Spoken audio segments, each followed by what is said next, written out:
Presiden Otoritas Palestina Mahmud Abbas menyampaikan pernyataannya yang menghina gerakan perlawanan Islam atau Hamas dengan kata-kata kasar.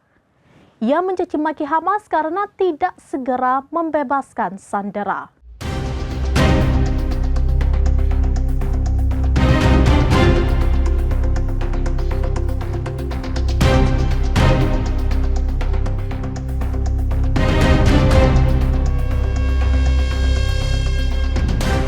Menanggapi cacian tersebut, Bassem Naim pada Rabu 23 April 2025 mengecam pernyataan Mahmud Abbas.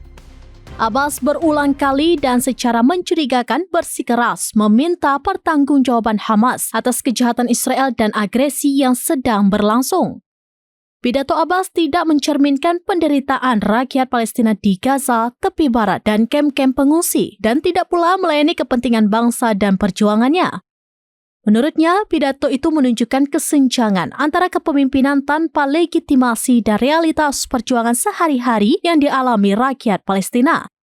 Sebelumnya pada hari Rabu, Abbas mengatakan sebuah pernyataan yang menghina Hamas selama sidang ke-32 Dewan Pusat Palestina. Kemudian, ia melancarkan serangan terhadap Hamas dan menuduhnya merugikan Palestina sejak Hamas memisahkan pemerintahan Palestina di tepi barat, Yerusalem dan jalur Gaza.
Demikian informasi terkini Syedaralun, saksikan terus beragam informasi lainnya. Jangan lupa like dan share seluruh akun serampinis.com.